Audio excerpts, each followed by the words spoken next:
Recep Tayyip Erdoğan'la görüştüğünüz zaman Evet. size ne gibi tavsiyelerde bulundu, neler söyledi size? Ben ilk defa Cumhurbaşkanımızla o seçimden sonra kazanç oldu. Cumhurbaşkanımız Büyük Meclise yemin verdi. Hı. O zaman da biz meclisin içinde Cumhurbaşkanımızla görüştük. Yanında hanımı var idi. Hı hı. Yani bir gökbayrak hediye ettim. Doğu Türkistan'dakilerin o durumu hem Türkiye'dekilerin o durumları vardı. Çok konuşma imkanımız olmadı. Hı hı. Sonra dedim ki Sayın Cumhurbaşkanımız siz tüm mezlumların ümidisiniz. Evet. Doğu Türkistan'da 35 milyon Bir nüfus var. Cindişiniz, kardeşiniz sizden destek bekliyor, ses bekliyor dedi. Hı hı. Cumhurbaşkanımız çok sıcak baktı. Hı hı. Dedi ki sabır et dedi. İnşallah biz yardımcı olacağız dedi. Evet. Elimden hediyelerini aldı, dilekçelerini aldı. Ondan sonra bir görüşelmedin. Ama Sayın Devlet Bahçeli'yle falan belki 30-40 kere görüştük. Allah'a çok şükür. Hı hı.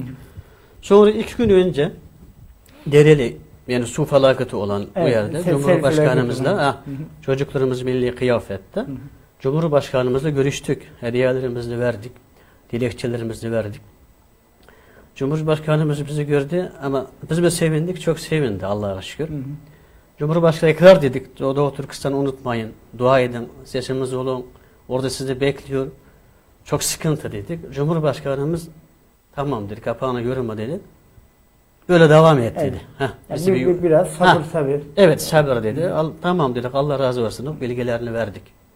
Peki Milliyetçi Hareket Partisi Genel Başkanı Devlet Bahçeli, onun size tavsiyeleri neler oldu?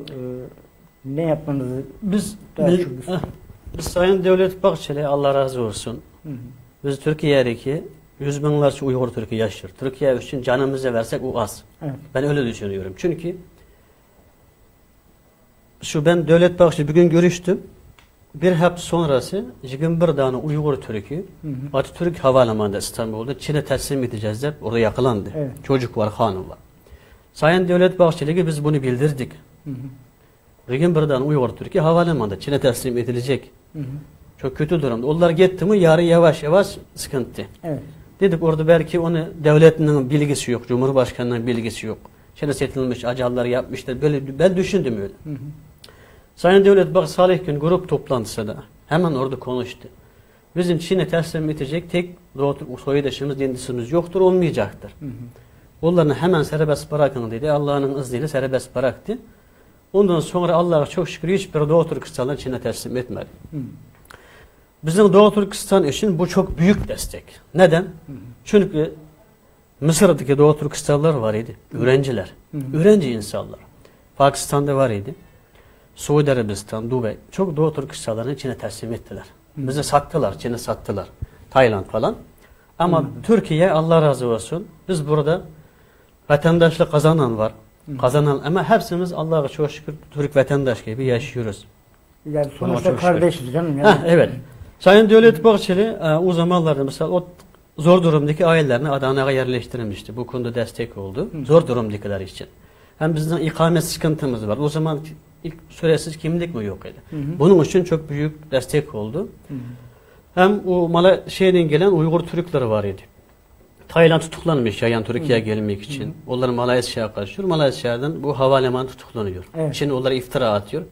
Devlet Bahçeli'ninki tek bir talimatıyla yardımcısı Kamal Aydın var genel merkezde. Kamal Aydın'ın yardımıyla onlar serbest bırakıldı.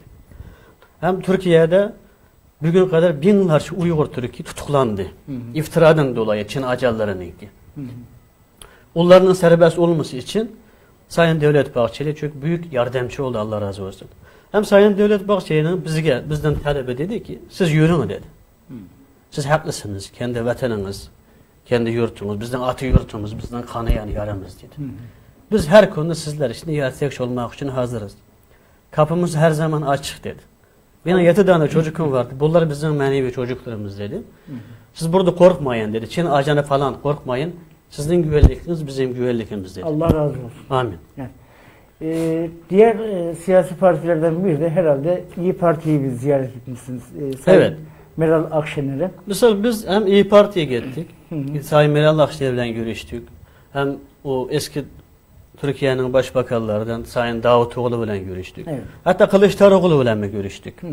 Neden? Çünkü Doğu Türkistan bir devlet davası. 35 milyon Müslüman Uygur Türk davası. Meral Hanım tavsiyesi neydi size? Neler tavsiye etti? Biz neden gittik? Burada bir söz var. Evet. Çünkü biz 83 milyon Türk vatandaşlardan destek almamız lazım. Türkiye'de böyle bir güzel bir olay var. Devlet dediğiniz zaman tüm partiler bir oluyor. Solcusu, sağcısı. Evet. Doğru mu? Doğru. Devlet dediğiniz zaman, Doğru. vatan dediğiniz Doğru. zaman. Doğru. Bunu dünyada hiçbir Doğru. devlet Doğru. yapamadı bunu. Allah razı olsun. Yani Ama biz bu sevgi devlet dediği zaman her biri olduğu için biz 83 milyon Türkiye'nin destekini almamız lazım. Şu yüzden partiyi ayırmadan, tamam mı? Evet. Kim Doğu Türkistan için ses olsa biz ona gidelim dedik. Sayın Meral Akşener daha herkese bu zulümünü anlattık. Sayın Meral Akşener'in tavsiyesi bizler için, Doğu Türkistanlılar için en olay biz her zaman yanınızdayız. Siz için destekçi olmak hazır falan dedi. O kadar. Kemal Kılıçdaroğlu ne tavsiye etti size? Biz Kemal Kılıçdaroğlu ile Büyük Meclis'te görüştük. Büyük Meclis'te görüşürken kendimizi tanıttık. Biz Doğu Türkistanlıyız. Evet. Çin her şeyimizi el koydu. Doğu Türkistan böyle bir kötü durumda. Mustafa Kemal Atatürk aynı zamanda Doğu Türkistan İslam Cumhuriyeti'ni ilk defa kabul etken Cumhur Reisiydi. Türkiye Cumhur Reisi. Doğu Türkistan çok büyük destekler vermişti. Biz sizden aynı Mustafa Kemal gibi destekçi olmanızı rica ediyoruz dedi. Sayın Kılıçdaroğlu dedi, biz Mustafa Kemal'den aynı görüşteyiz. Aynı düşüncedeyiz. İnşallah biz her zaman yanınızdayız dedi. Ama öyle konuştu ama bugün kadar biz CHP'den Doğu Türkistanlılar olarak maalesef hiçbir destek görmedik. Ama bizi bir olay çok üzdü. Mesela İstanbul'da belediye başkan kim idi? Şimdilik. Ekrem İmamoğlu. Ekrem İmamoğlu. Ekrem İmamoğlu kazandı. Belediye başkanı oldu. Kimse yapmayan bir kötülük ne yaptı? Yanlış anlama. Çinlerin ki o Çin'in kuruluş yıl dönümü var. 10. ayının biri her sene Çin kuruluş yıl dönümü. Doğu Türkistan'ın ki en büyük musibet günü. En çok şehit edilen bir gün. Tamam mı? Doğu Türkistan demek ne demek? Türkiye demek. Türkiye demek Evet, Doğu evet, Türkistan evet. demek. Hepsimiz tek Türk toprağı. Türk milleti. Doğru mu? Türk devleti. Doğrudur. Aynı 10. ayının biri de bugüne kadar Türk tarihinde olmayan bir şey. İstanbul Büyükşehir Belediye Başkanı her yerde Çin'in plakalarını astı. Her yere astılar, her yerde. 10. ayının biri için İstanbul'un iki şey var. O Çin'in yıl dönümü de 10. ayının biri de İstanbul Büyükşehir Belediye Başkanı ona katıldı. Ondan önce öyle bir şey hiç olay olmamıştı. Biz çok üzüldük. Hem Ankara'da Mansur Yavaş belediye başkanı oldu. Hem Çinliler de o kadar bir güzel karşıladı. Güzel bir şey. Ama o kadar biz üzüldük. Mansur Yavaş eski ülkücü, eskiden milletçi, o kökenden girdi falan dediği için bizim biraz onun şeyimiz vardı. Tamam bu milletçi, biz Doğu Türkistanlılar bir Türk. Kendi milleti belki biz sahip çıkar dedik. Ama bugün kadar destek görmedik. Ama burada ben onları kötülemek istemiyorum. Beni biri burada bunu konuş demedi. Siz bu soğanı sorduğunuz sorunu söylüyorum. Evet. Ama ben diyorum ki Mustafa Kemal Atatürk'ün aynı partiyesi olsak, Mustafa Kemal Atatürk'ün izinde olsak Doğu Türkistan için bugün en büyük desteğini CHP vermesi lazım. Gerçek olsa. Tabii. Bu olay gerçek olsa. Ama bugün kadar maalesef bir destek bir şey olmadı. Tabii yani bu siyasetin farklı şeyleri herkes kendi alanında, kendi kulvarında Evet. Kendi zihniyetlerini ortaya koyuyorlar ama Sayın Milliyetçi Hareket Partisi Genel Başkanı Doktor Devlet Bahçeli'nin hem manevi çocukları Evet. kendi himayesine alması çok önemli bir adım. Evet. Her koşulda size destek vermesi çok önemli bir adım. Yine Sayın Cumhurbaşkanımız Recep Tayyip Erdoğan'ın elinin sizin üzerinizde olması ve size biraz daha sabırlı olmanızı tavsiye etmesi. Bu da görülüyor ki ileride Çin'le bu hesaplaşılacak anlamına geliyor. Evet inşallah. Yani bu şimdi Milliyetçi Hareket Partisi'nin kurucu genel başkanı merhum bizim de başbuğumuz rahmetli Alparslan Türkeş'in bir Turan ülküsü vardı. Evet. Türk'ün nefes aldığı, adım attığı her yer bizim için bir Turan ocağıdır. Evet. O şiarla, yani biz Türk milleti olarak rengine, diline, dinine, ırkına, cibiliyetine bakmadan ben Türk'üm diyen Her insan bizim etimiz, kanımız, canımız, ciğerimizdir. Tabii ki. Onun için yani bunu şunun için söyledim. Sizler bizim kardeşimizsiniz. Allah razı olsun. Ama böylesi önemli destekler özellikle Sayın Erdoğan'dan ve Sayın Bahçeli'den almanıza bizi memnun etti, bizi sevindirdi.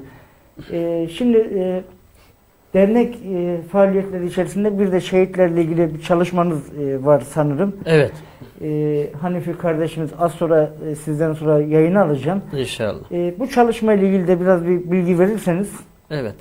Bizim Doğu Türkistan'da çok şehitlerimiz oldu. Hı hı.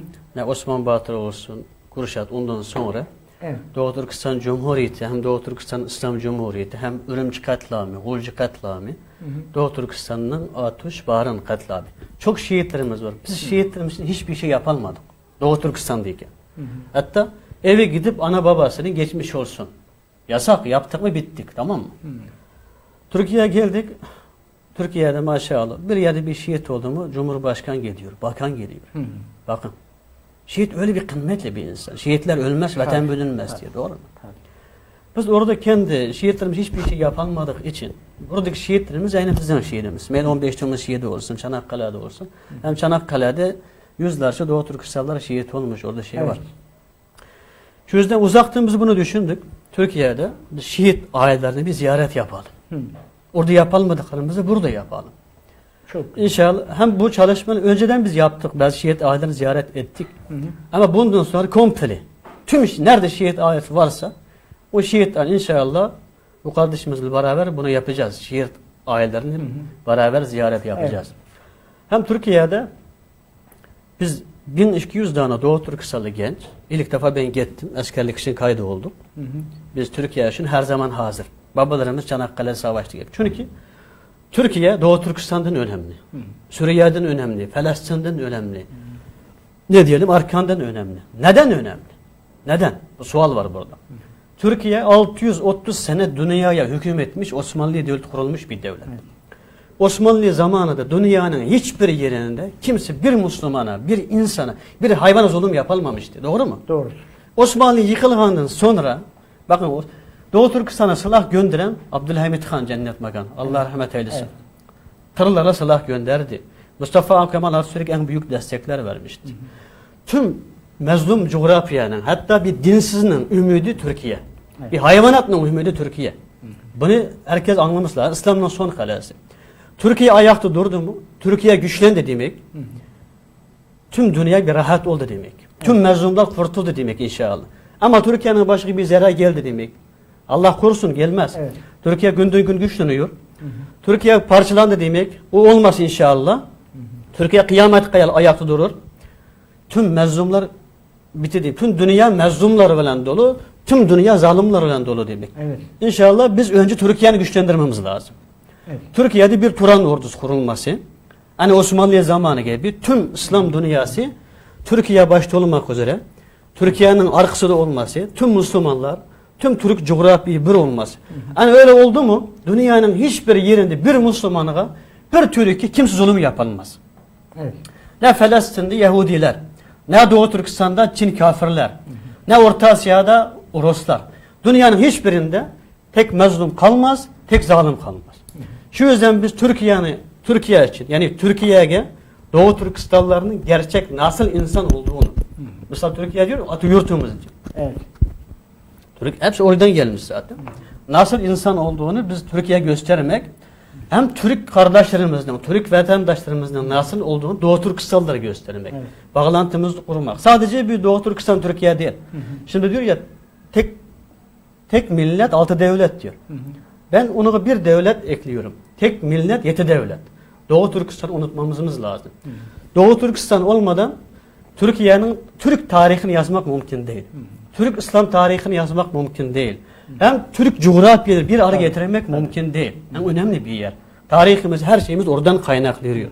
Kurşat dediğimiz zaman, Oğuz Han dediğimiz zaman, Bilgi Han dediğimiz zaman onu Türkistan'sız yapamıyoruz.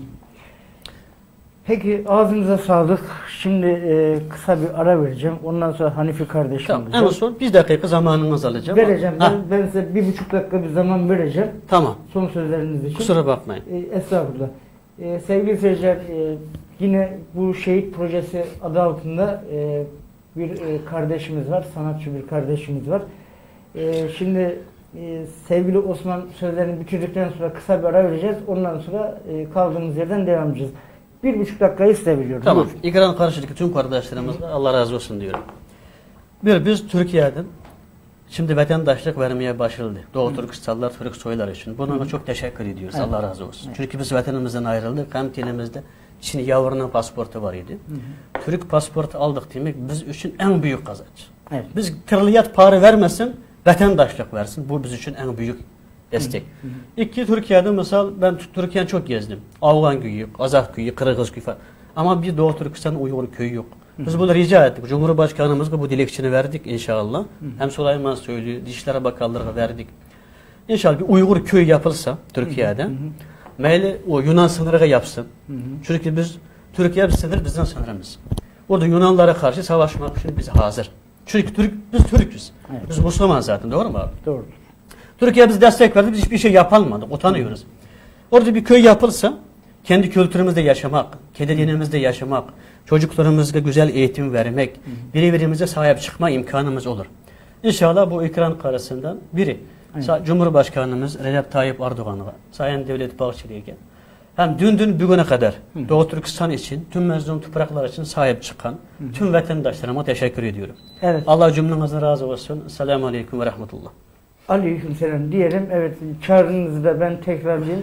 Sayın Cumhurbaşkanımıza, sevgili İçişleri Bakanı Süleyman Soylu'ya ve Devlet Bahçeli'ye kardeşlerimizin vatandaşlık talepleri var. İnşallah bu konu kısa bir süre içerisinde gündeme gelir ve bu sorun çözülür. Çok kısa bir ara vereceğiz sevgili seyirciler. Kaldığımız yerden devam edeceğiz.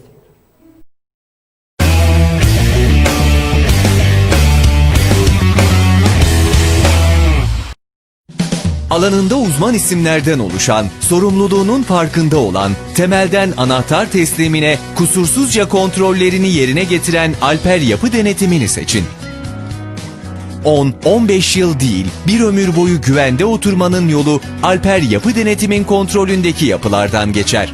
Ordu ve ilçelerinde faaliyet gösteren kaliteli denetim Alper Yapı Denetimi seçin. Daire satarken ve alırken Alper